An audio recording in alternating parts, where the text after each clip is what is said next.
കാര്യം എന്താന്ന് പറ. ഹേയ്, ഒന്നുമില്ല ദേവ. കുറച്ചു മുമ്പ് താഴെ നടന്ന കാര്യത്തെക്കുറിച്ച് പറയുമായിരുന്നു. നീ അങ്ങനെയൊക്കെ ചെയ്തപ്പോ അതുകൊണ്ട് അച്ഛനും അമ്മയും എത്രമാത്രം വിഷമിച്ചു കാണുമെന്ന് വരുൺ എന്നോട് പറഞ്ഞപ്പോ ദേവന്റെ വിഷമത്തെക്കുറിച്ച് നമ്മൾ ചിന്തിക്കണ്ടേന്ന് പറയായിരുന്നു. അതെ, അത് പറഞ്ഞതാ. ദേവ, നീ എങ്ങനെ ചെയ്തത് തെറ്റാണെന്നല്ല, പക്ഷേ എല്ലാരും കഷ്ടപ്പെടുന്നത് നീ സന്തോഷിക്കാൻ വേണ്ടിയല്ലേ. അത് നീ തെറ്റിദ്ധരിച്ചാൽ എങ്ങനെയാ? ആരൊക്കെ എന്തൊക്കെ ചെയ്തു, അതിൽ തെറ്റേതാണ് ശരി ഏതാണെന്നൊക്കെ പതിയെ പുറത്തു വന്നോളൂ. നിന്റെ കാര്യത്തിൽ ഇവിടെ ആരും ഒരു തെറ്റും ചെയ്തിട്ടില്ല. അങ്ങനെയൊക്കെ നിനക്ക് തോന്നുന്നതാ ദേവ? ഞാനും അത്രേ പറഞ്ഞുള്ളൂ എടുത്തി. തെറ്റ് ചെയ്തിട്ടുണ്ടെങ്കിൽ ഒരു ദിവസം പിടിക്കപ്പെടുമെന്ന്. അതിരിക്കട്ടെ, കുറെ നേരമായിട്ട് ഏട്ടൻ അവിടെ നിന്ന് വിളിക്കുന്നുണ്ടല്ലോ, അതെന്താ കേട്ടില്ലേ? അല്ല, വരുൺ എന്നോട് നിന്റെ വിഷമത്തെക്കുറിച്ച് പറഞ്ഞുകൊണ്ടിരിക്കുകയായിരുന്നല്ലേ, അതുകൊണ്ട് കേട്ടില്ല. ഞാൻ പോയി നോക്കിക്കോളാം, നീ പൊയ്ക്കോ. പൊക്കോളാന്ന് പറഞ്ഞില്ലേ? എന്താ ഏട്ടത്തി, എന്തോ ഒളിപ്പിക്കുന്നുണ്ടല്ലോ.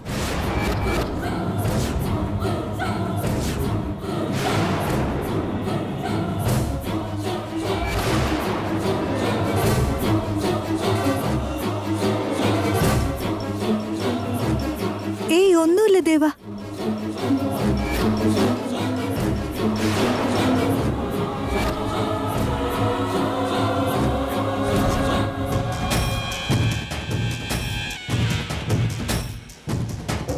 കുറെ നാളായി ഏട്ടത്തിയോട് ഒരു കാര്യം പറയണമെന്ന് വിചാരിക്കുന്നു.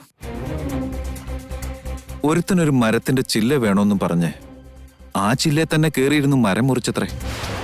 ചില്ലയൊക്കെ കിട്ടി, പക്ഷേ അതേ കേറിയിരുന്ന് ചില്ല മുറിച്ച് അവൻ കാഞ്ഞുപോയി.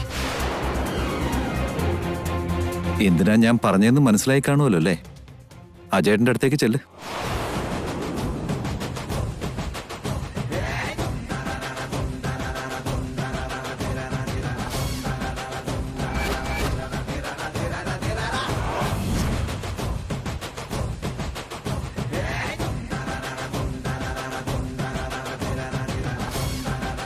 ഇവനെന്തിനാ ഈ കഥ എന്നോട് പറഞ്ഞ?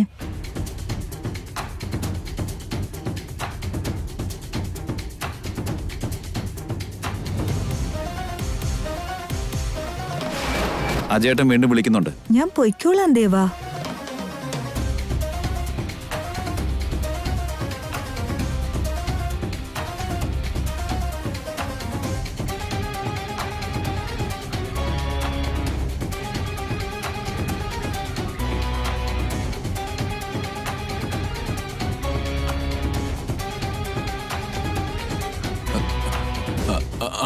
ഹലോ.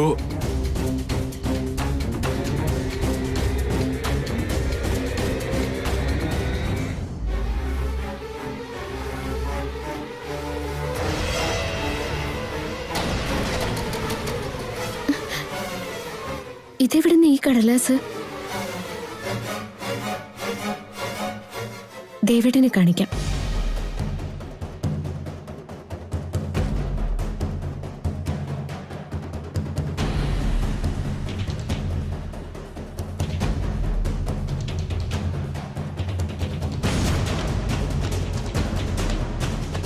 ഇവിടോട്ടല്ലേ ഇട്ടത്? കാണുന്നില്ലല്ലോ.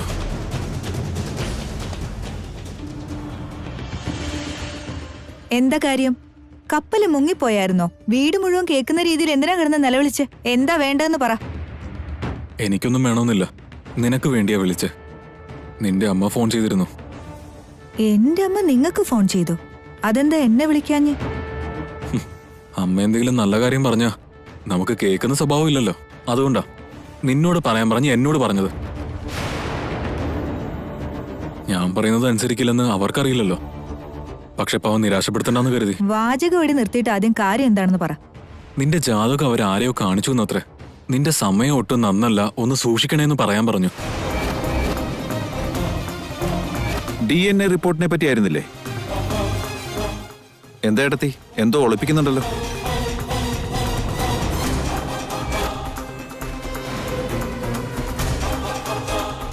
അതൊന്നും ഇപ്പൊ പുതിയതായിട്ട് തുടങ്ങിയതല്ലല്ലോ. നിങ്ങൾ എന്റെ കഴുത്തെ താലി കെട്ടിയ അന്ന് മുതല് എന്റെ കഷ്ടകാലം തുടങ്ങിക്കഴിഞ്ഞതാണല്ലോ. ഊർമിളേ, ഊർമിളേ, ഊർമിളേ, ഊർമിളേ. അതെ, നിന്നെ വല്യമ്മ വിളിക്കുന്നുണ്ട്. നിക്കവിടെ. പറഞ്ഞത് ഓർമ്മയുണ്ടല്ലോ, നിനക്കിപ്പോ കഷ്ടകാല സമയമാ.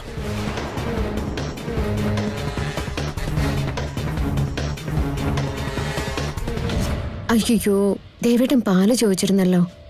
എന്താ പെരക്ക് തീ പിടിച്ച പോലെ നേരെ മുറിയിലോട്ട് കയറി വന്നേ? ശരിക്കും പിറകെ തീ പിടിച്ചിരിക്കുക. റിപ്പോർട്ട് തപ്പി താഴേക്ക് ചെന്നപ്പോ റിപ്പോർട്ട് അവിടെ കാണാനില്ല.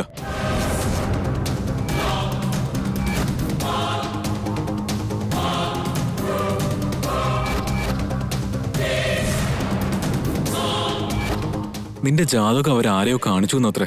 നിന്റെ സമയം ഒട്ടും നന്നല്ല, ഒന്ന് സൂക്ഷിക്കണേന്ന് പറയാൻ പറഞ്ഞു. എന്തായി പറയുന്ന? അതവിടെ കാണുന്നില്ലെന്നേ. നീ അവിടെ മുഴുവൻ നോക്കിയോ? നോക്കി. എവിടേക്കാ? അവിടെയെങ്ങും ഇല്ല ഊർമിളെ. നീ മോളിന്ന് താഴെ എത്തുന്നതിന് മുമ്പ് അത് ആരെടുത്തോണ്ട് പോവാനാ? അപ്പൊ താഴെ ആരെങ്കിലും കണ്ടിരുന്നോ? ആരും ഉണ്ടായിരുന്നില്ല. അങ്ങനെ ആരും ഇല്ലായിരുന്നെങ്കിൽ റിപ്പോർട്ട്സ് എവിടെ പോവാനാ? ചിറക് മുളച്ച് പറന്നുപോയോ? നിന്നെ വിശ്വസിച്ചത് എന്റെ തെറ്റ്. ഛേ, എന്നെ പറഞ്ഞാ മതി. ഇത് കേട്ടാ ഞാനാ കളഞ്ഞെന്ന് തോന്നുവല്ലോ. നീയല്ലേ കളഞ്ഞേ? മതി, നിർത്തടാ. ദൈവം കാണാതിരിക്കാനാ ഞാനത് കളഞ്ഞെ. നിനക്കത് എടുത്തു വെച്ചൂടായിരുന്നോ? അതിനിടയ്ക്ക് എന്തുണ്ടാക്കാൻ പോയതാ? പയ്യൻ നിരങ്ങി ചെന്ന് കാണും. അതിനിടയ്ക്ക് ആരും ഇത് എടുത്തോണ്ട് പോയി. എന്റെ ഊർമിളെ, അതോടെ നിൽക്കട്ടെ. ഇനിയിപ്പോ എന്താ ചെയ്യേണ്ടെന്ന് ആലോചിക്ക്. ഇനി പ്രത്യേകിച്ച് ചെയ്യാനൊന്നുമില്ല. അതാരുടെയും കണ്ണിപ്പെടാതിരുന്ന നമ്മുടെ ഭാഗ്യം. ഈ കടലാസ് എന്തിന്റെ ആയിരിക്കും?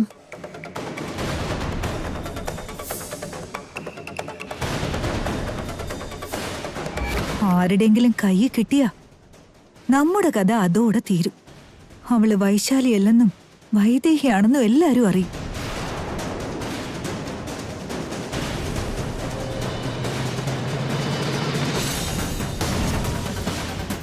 വൈദേഹി, ഒന്ന് പെട്ടെന്ന് കൊണ്ടുവാ. ഇതാ കൊണ്ടുവരുന്നത്.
എന്താ മോളെ പറ്റിയേ? എന്തിനെ കുറിച്ച് ആലോചിക്കുന്നേ?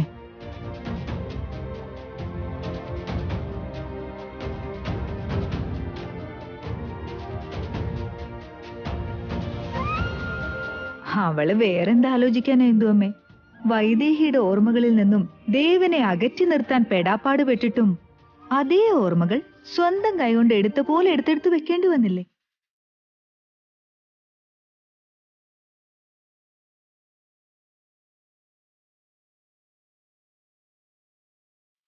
നമ്മൾ കല്യാണം കഴിക്കാൻ പോകുന്ന വ്യക്തി മറ്റൊരാളെ കുറിച്ച് ചിന്തിക്കുന്നു എന്നറിഞ്ഞാൽ തന്നെ ഭ്രാന്ത് പിടിക്കും. എന്നിട്ടിപ്പോ ദേവൻ ഇവിടെ ഏതു നേരവും വൈദേഹി മാത്രമാണ് എന്റെ ജീവനെന്ന് പറഞ്ഞ ആർക്കാ വിഷമം തോന്നാത്തെ?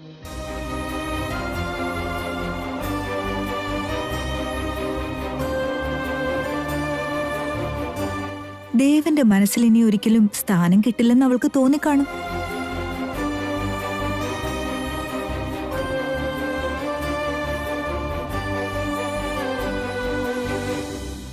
മനസ്സിൽ സ്ഥാനോ? അത്രയ്ക്കൊന്നും അങ്ങോട്ട് കടന്നു ചിന്തിക്കേണ്ട കാര്യമില്ല. ദേവൻ എന്തെങ്കിലും എന്റെ കഴുത്തില് താലി കെട്ടുമെന്ന് പോലും ചിന്തിക്കേണ്ട കാര്യമില്ല. അത് വെറും പകൽക്കിനാവാ.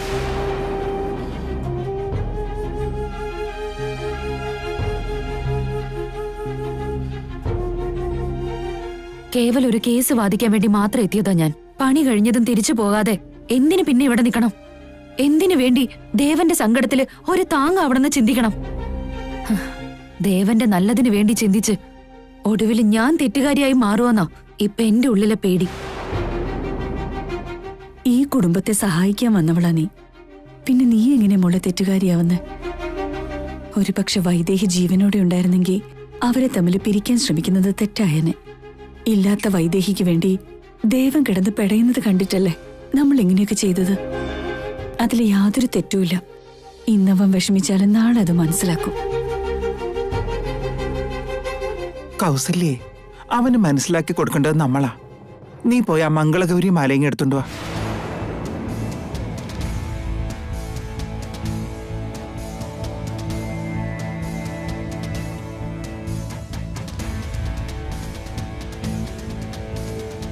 മംഗളഗൗരിമാല അതിപ്പോ എന്തിനമ്മേ?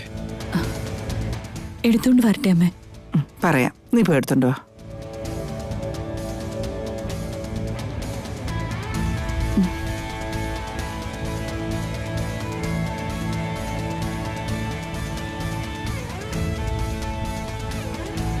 ഈ മംഗളഗൗരിമാലയെ കുറിച്ച് കേട്ടിട്ടേ ഉള്ളൂ, ഇതുവരെ കണ്ടിട്ടില്ല. അതെന്തിനാ ഇപ്പൊ ഇന്ദുമ്മ കൊണ്ടുവരാൻ പറയുന്നു?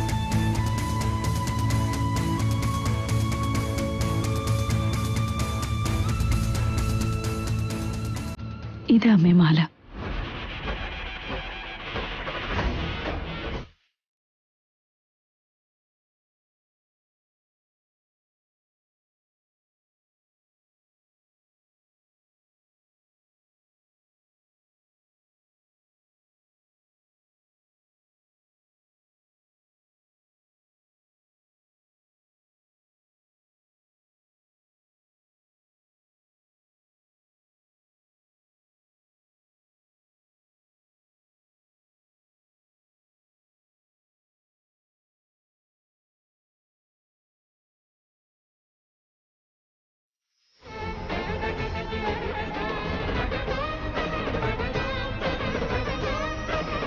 ഇതാണ് മംഗളഗൗരി മാല.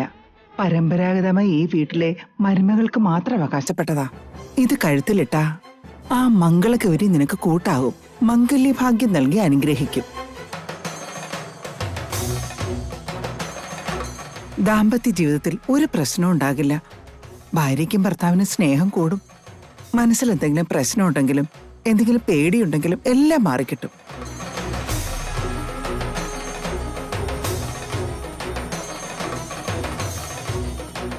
എന്നിട്ട് ഇതുവരെ ഇത് എനിക്ക് തന്നില്ലല്ലോ. ഞാനെന്താ ഈ വീട്ടിലെ മരുമോളല്ലാന്നുണ്ടോ? അതോ എന്റെ ദാമ്പത്യ ജീവിതം നന്നാവണമെന്ന് ആഗ്രഹമില്ലേ? നാളെ സംക്രാന്തിയല്ലേ? ഈ അമൂല്യമായ മാല നാളെ തന്നെ നിന്റെ കഴുത്തിലിടണം.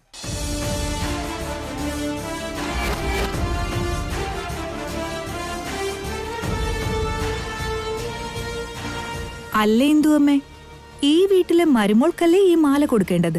പക്ഷെ മരുമോൾ ആകുന്നതിന് മുമ്പ് ആരാധ്യയുടെ കഴുത്തിൽ ഈ മാല ഇട്ടുകൊടുത്ത അത് മരുമകളായതിന് തുല്യമല്ലേ? ദേവനും ആരാധ്യയ്ക്കും തടസ്സമായി നിൽക്കുന്നത് എന്തും അതോടെ നീങ്ങിക്കിട്ടുമല്ലോ അല്ലേ? എന്റെ മോനി കല്യാണത്തിന് സമ്മതം പറഞ്ഞ അന്നു മുതൽ തന്നെ ആരാധ്യ ഈ വീട്ടിലെ മരുമകളായതിന് തുല്യവാ. കല്യാണം എന്ന് പറയുന്നത് വേറൊരു ചടങ്ങല്ലേ? ആ കല്യാണത്തിന് തടസ്സമൊന്നും ഉണ്ടാകാതിരിക്കാനാ ആദ്യം തന്നെ ഈ മാല ഇട്ട് കൊടുക്കാന്ന് വിചാരിച്ചത്. കല്യാണം കഴിയുന്നത് വരെ ഈ മാല ഇനി ആരാധ്യയുടെ കഴുത്തിൽ കിടക്കട്ടെ.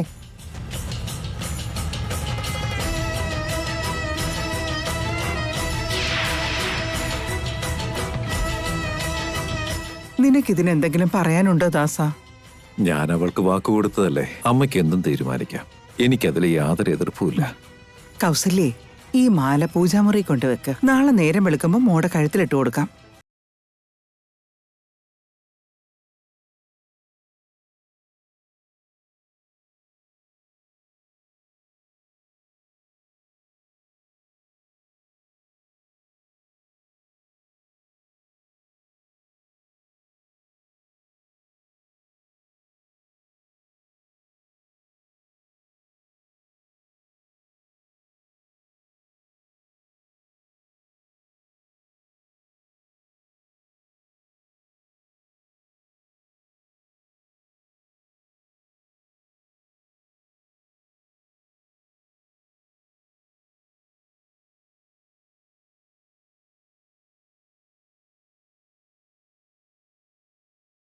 ദേവൻ എന്ത് പ്രാന്ത് കാണിച്ചാലും ദേവന്റെ ജീവിതം പങ്കുവെക്കാൻ പോകുന്നത് ആരാധ്യയാണ്.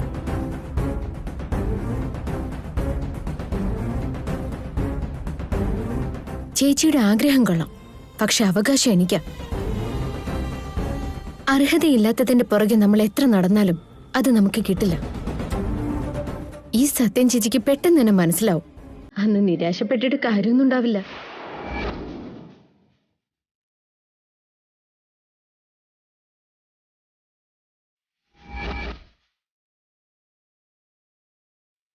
എന്താ അവള് പറയുന്നേ? ഇവളുടെ ധൈര്യം എന്താന്ന് മനസ്സിലാവുന്നില്ലല്ലോ. അവക്കൊരു കുലുക്കുമില്ല വരും. അവളുടെ കോൺഫിഡൻസ് കയ്യിലിരിക്കട്ടെ, നിന്റെ കോൺഫിഡൻസ് പോവാതെ നോക്കിക്കോ. ആദ്യം ആരാധ്യ എത്രത്തോളം കോൺഫിഡന്റ് ആണെന്ന് നോക്കണം. വൈദേഹിയുടെ ഫോട്ടോസൊക്കെ തിരിച്ചു കൊണ്ടുവെക്കേണ്ടി വന്നതിന്റെ വിഷമത്തിലാ. അവളിപ്പോ എവിടെയാന്ന് നോക്കിയിട്ട് വരാം.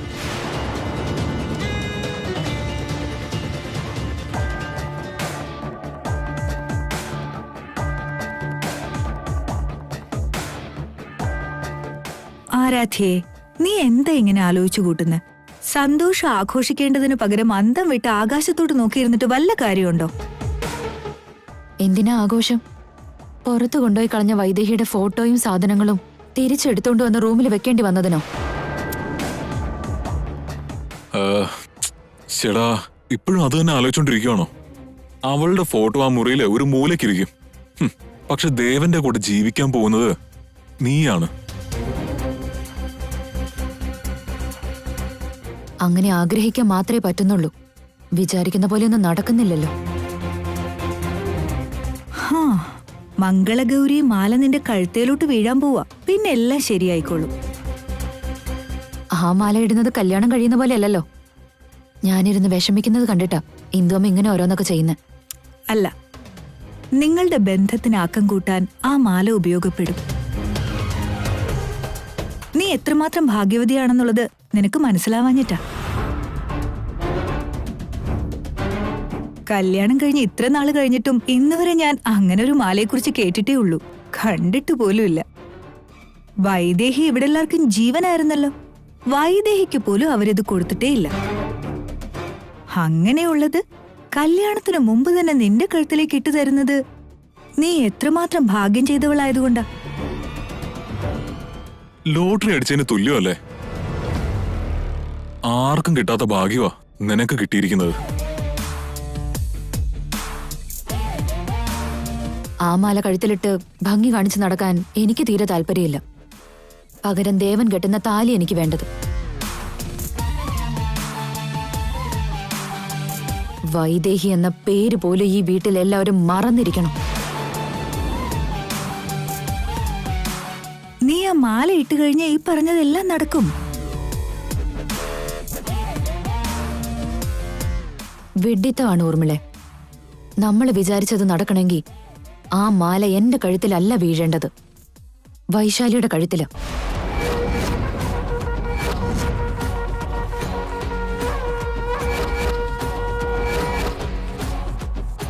വൈശാലിയുടെ കഴുത്തിലോ? നീ എന്തായി പറയുന്നേ? വക്കീലിന്റെ ബുദ്ധി ഇത്രയൊക്കെ ഉള്ളുവോ? നീ ആലോചിച്ചിട്ടാണോ ഈ പറയുന്നേ? ആ മാല വൈശാലിയുടെ കഴുത്തിൽ വീണ വൈശാലി മരുമോളാവും. നിനക്കൊന്നും കിട്ടില്ല. നീ വിഡ്ഢിത്തം വിളിച്ചു പറയാതിരിക്കും. ആരാധ്യ ഒരു കാര്യം പറയുമ്പോ അതിലെന്തെങ്കിലും ഒരു ഗൂഢാർത്ഥം ഉണ്ടാവും. പറ ആരാധ്യ, നിനക്ക് തരാന്ന് പറഞ്ഞ മാല വൈശാലിക്ക് കൊടുക്കാൻ നീ എന്തിനു തീരുമാനിച്ചു? വൈദേഹിയുടെ രൂപത്തിലുള്ള വൈശാലി ഈ വീട്ടിലുള്ളിടത്തോളം കാലം, ആ രൂപം ദേവന്റെ മുന്നിലൂടെ നടക്കുന്നിടത്തോളം കാലം, നമ്മൾ തലകുത്തി മറിഞ്ഞാലും വൈദേഹിയുടെ ഓർമ്മകൾ അവൻ മറക്കില്ല. അതുകൊണ്ട് ആദ്യം വൈശാലി ഇവിടുന്ന് പുറത്താക്കണം.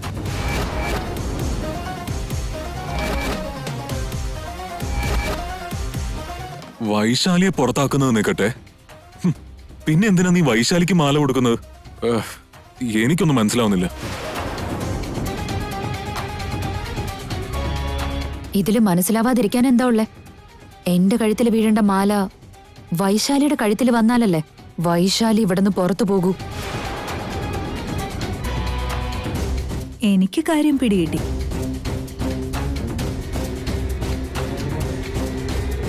പൂജ പൂജാമുറിയിലിരിക്കുന്ന ആ മാല വൈശാലിയുടെ മുറിയിലാവണം. നിനക്കത് കിട്ടാതിരിക്കാൻ വേണ്ടി വൈശാലി അത് അടിച്ചു മാറ്റിന്ന് നമ്മൾ വരുത്തി തീർക്കണം.